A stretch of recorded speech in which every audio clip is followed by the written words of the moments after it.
दोस्तों, आज हम एक कहानी लेकर आए हैं नीलावंती ग्रंथ के बारे में। ये एक ऐसा ग्रंथ है जिसके द्वारा हम पेड़ पौधे पशु पक्षियों से आसानी से बात कर सकते हैं। ये एक ऐसा ग्रंथ माना जाता है जिसके द्वारा जमीन में दबे सोने को खोजा जा सकता है। आज इसी रहस्य घटना के बारे में हम बात करेंगे। आपको बता दें, ये ग्रंथ आज भी भारत में निलंबित है। दोस्तों, कहानी शुरू करने से पहले आपसे छोटी सी रिक्वेस्ट है, अगर चैनल पर पहली बार आए हैं तो उसको सब्सक्राइब कर लें। वीडियो को लाइक करके दोस्तों और रिश्तेदारों के साथ शेयर ज़रूर करा करें ताकि जानकारी सब तक पहुंच सके। कमेंट बॉक्स में प्यार भरा राधे राधे लिखकर अपनी उपस्थिति जरूर दर्ज कराएं। अब कहानी शुरू करते हैं। उत्तर प्रदेश के एक गांव में एक व्यक्ति रहता था। उसे आयुर्वेदा आचार्य के नाम से जाना जाता था। ये एक बहुत बड़ा आयुर्वेदाचार्य था। उसे आयुर्वेद का बहुत ही ज़्यादा ज्ञान था। वो अपनी पत्नी और बच्चे के साथ रहा करता था। जब व्यक्ति की बेटी 5 साल की होती है तो उसकी माँ की मृत्यु हो जाती है। अपनी पत्नी की मृत्यु के बाद वो व्यक्ति अपनी बेटी को लेकर उस गांव को छोड़कर चला जाता है। वो उत्तर प्रदेश को ही छोड़कर चला जाता है। उस आयुर्वेदाचार्य का ऐसा करने के पीछे कारण ये था कि उसे लगता था कि आदमी ही आदमी का दुश्मन होता है। वो इंसान से ही घृणा करने लगता है। उसने ये तय कर लिया था कि वो अपनी बेटी को यहाँ कभी रहने नहीं देगा। वो बेटी को लेकर चला जाता है। उस व्यक्ति की बेटी का नाम नीलावंती था। नीलावंती बचपन से ही दूसरे बच्चों से काफ़ी अलग थी। वो पेड़ पौधे पशु पक्षियों सभी से आसानी से बात कर लेती थी, तो सामान्य बच्चों से बिल्कुल अलग थी। और शायद यही डर उसके पिता को था, इसलिए वो बेटी को लेकर चले जाते हैं और दूसरी जगह जाकर रहने लगते हैं। नीलावंती अब जिस जगह पर रहती थी वो वहाँ के पेड़ पौधे पशु पक्षियों से बात करने लगती है। वो सभी उसे तरह तरह के वहाँ के राज बताते थे कि इस जगह ये सोना या खजाना छुपा हुआ है। नीलावंती चाहती तो सभी खजाने को ले सकती थी, लेकिन वो कभी भी उन सबको नहीं लेती थी, जिसका कारण था उसके पिता द्वारा दिए गए संस्कार, जो कि उसमें ऐसे बसे हुए थे कि वो कभी उन सब चीज़ों को हाथ तक नहीं लगाती थी। यदि वो चाहती तो आसानी से उस खजाने से धनी होकर आसानी से ऐशो आराम में रह सकती थी, लेकिन उसने ऐसा कुछ भी नहीं किया।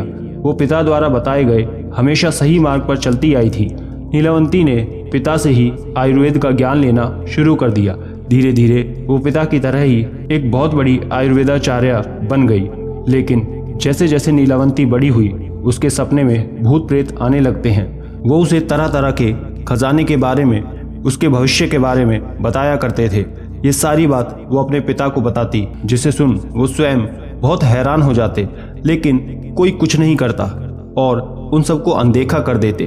धीरे धीरे समय आगे बढ़ा और देखते देखते 10 वर्ष बीत गए। अब नीलावंती बड़ी हो गई थी। उसकी उम्र 20-22 वर्ष की हो गई थी। देखने में नीलावंती बहुत ही सुंदर और आकर्षक थी।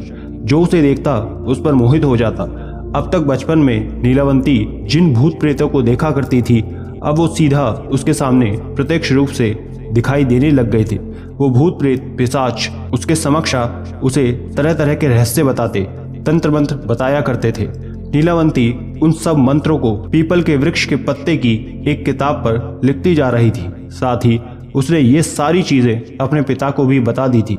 लेकिन हैरानी की बात तो ये है कि जिस रात उसने अपने पिता को ये सब बातें बताई, उसी रात वो एक सपना देखती है, जिसे देख उसे यकीन नहीं होता कि वो इस दुनिया की नहीं है, बल्कि किसी और दूसरी दुनिया की है, जिससे वो ये समझ गई थी कि वो एक दुर्लभ यक्षिणी है जो चाहकर भी वापस नहीं जा पा रही है और वो यहाँ पे फंस गई है। वो ये सब बातें पिता को बता देती है।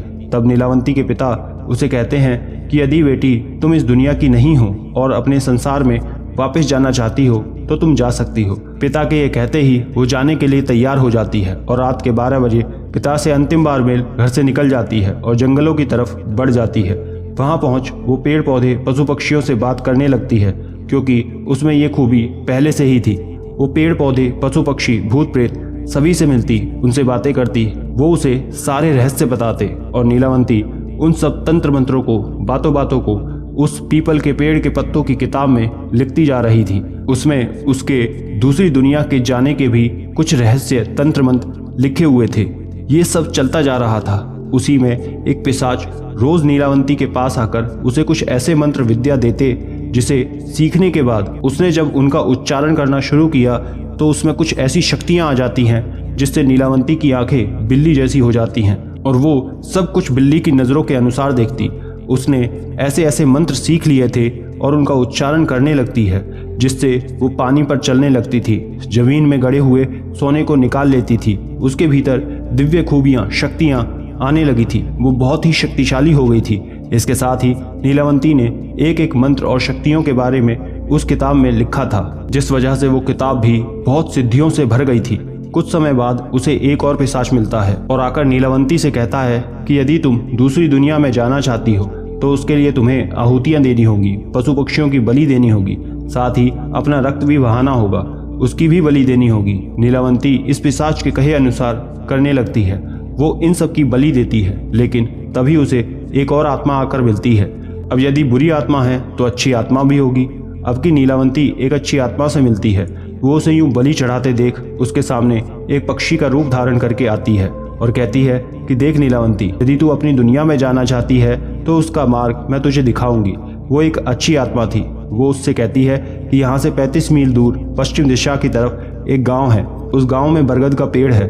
उस पेड़ के पास जाने के बाद तुझे तेरा दूसरी दुनिया की तरफ जाने का रास्ता मिल जाएगा। ये सुन नीलावंती जाने की तैयारी करना शुरू कर देती है। वो कुछ सामान ले रात को ही उस गांव से निकल जाती है। मार्ग में आगे बढ़ एक व्यापारी को वो देखती है। वो व्यापारी अपनी बैलगाड़ी लेकर जा रहा था। नीलावंती उसे देख सोचती है कि इससे उस गांव का रास्ता पूछ लेती हूँ, ये व्यक्ति मुझे आगे तक छोड़ देगा। ये सोच नीलावंती उस व्यापारी के पास जाती है।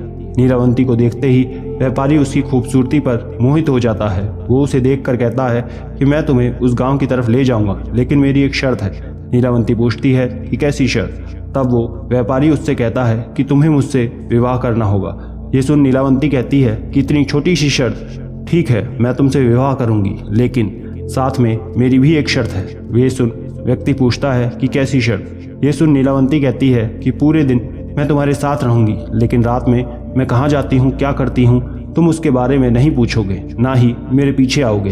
व्यापारी उसकी बात मान जाता है, उस गांव की तरफ निकल जाता है। भाग्य से वो व्यापारी उसी गांव का होता है जहां नीलावंती को जाना था।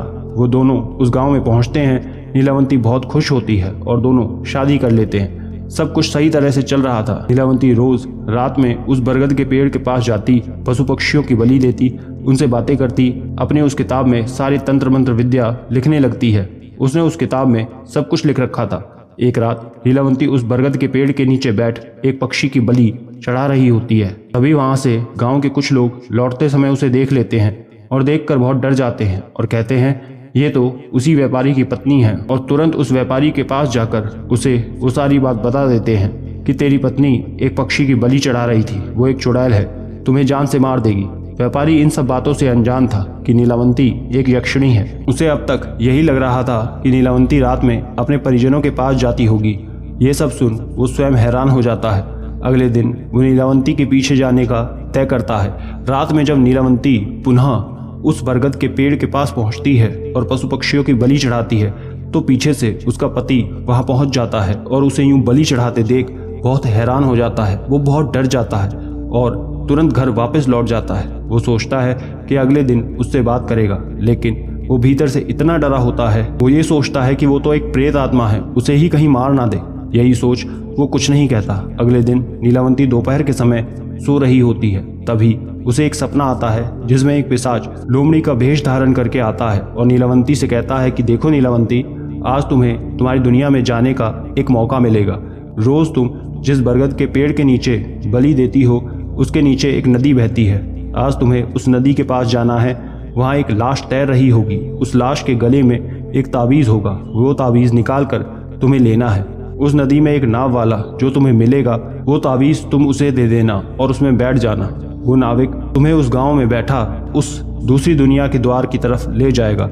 इतना कहकर वो गायब हो जाता है। नीलावंती का सपना टूट जाता है। सपना देख वो बहुत खुश हो जाती है कि आज उसके इतने दिन का इंतजार खत्म होगा। जब वो सोकर उठती है तो देखती है कि रात हो गई है, तो वो बहुत खुश हो जाती है। रात का खाना बनाती है और पति के साथ भोजन करती है।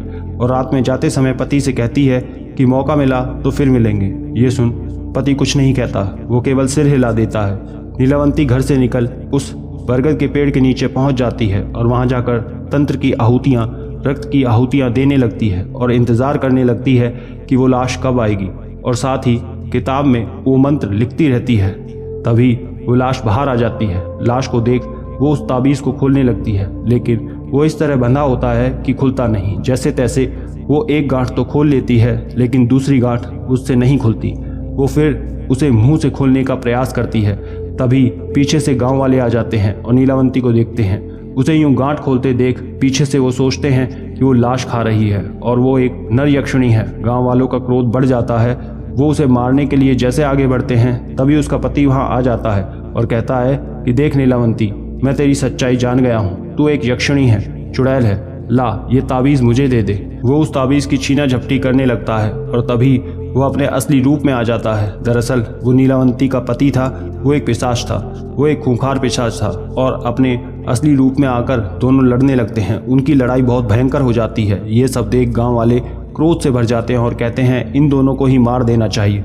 दोनों ही प्रेतात्मा हैं, किसी का भी गांव में रहना सुरक्षित नहीं है, ये हमें भी मार देंगे। इतना कहकर वो दोनों को मारने के लिए हथियार लेकर भागने लगते हैं। जैसे तैसे नीलावंती तो अपनी जान बचाकर जंगल की तरफ भाग जाती है, लेकिन गांव वाले उस पिशाच को मार देते हैं। नीलावंती को सपने में पहले ही ये बता दिया गया था कि उसके पास उसकी दुनिया में जाने का ये मौका होगा। यदि उसने वो गंवा दिया तो कभी वापस नहीं जा पाएगी, और नीलावंती के साथ होता भी यही है। वो अपना ये मौका गंवा देती है। जब वो भागकर जंगल में पहुंचती है तभी देखती है कि वो पिशाच जिंदा होकर वापस उसके पास आ गया है और उससे कहता है कि देख, मैं तेरी सच्चाई पहले से जानता था। मुझे उस ताबीज़ से कोई लेना देना नहीं है, लेकिन मुझे ये तेरी किताब चाहिए, वो मुझे दे दे। ये सुन नीलावंती समझ जाती है कि जरूर इस किताब में कुछ खास है, और यदि वो इसके हाथ लग गया तो ये ज़रूर इसका गलत उपयोग करेगा, समाज में तबाही ला देगा। इसलिए तभी वो वहाँ खड़े खड़े उस किताब को ये श्राप दे देती है कि जब भी कोई लालची व्यक्ति इसे पढ़ने की कोशिश करेगा उसकी मृत्यु हो जाएगी, या कोई भी इसे आधा अधूरा पढ़ेगा और छोड़ देगा तो वो पागल हो जाएगा। और ये श्राप देकर वो जंगल में अंदर भाग जाती है, और उसके बाद नीलावंती कहाँ भाग जाती है किसी को पता नहीं चलता, ना ही उस किताब का जल्दी कुछ पता चलता। कुछ समय बाद वो किताब एक साधु महात्मा को मिलती है। वो उसे लेकर आते हैं और तामपत्र के ऊपर उसका वर्णन करते हैं। क्योंकि उस किताब की भाषा किसी को समझ नहीं आती, इसलिए वो तामपत्र पर उसका वर्णन कर पुनः उसे लिखते हैं, और फिर वो एक किताब नहीं बल्कि एक ग्रंथ कहलाती है। और आज भी वो किताब नीलावंती ग्रंथ के नाम से जाना जाता है।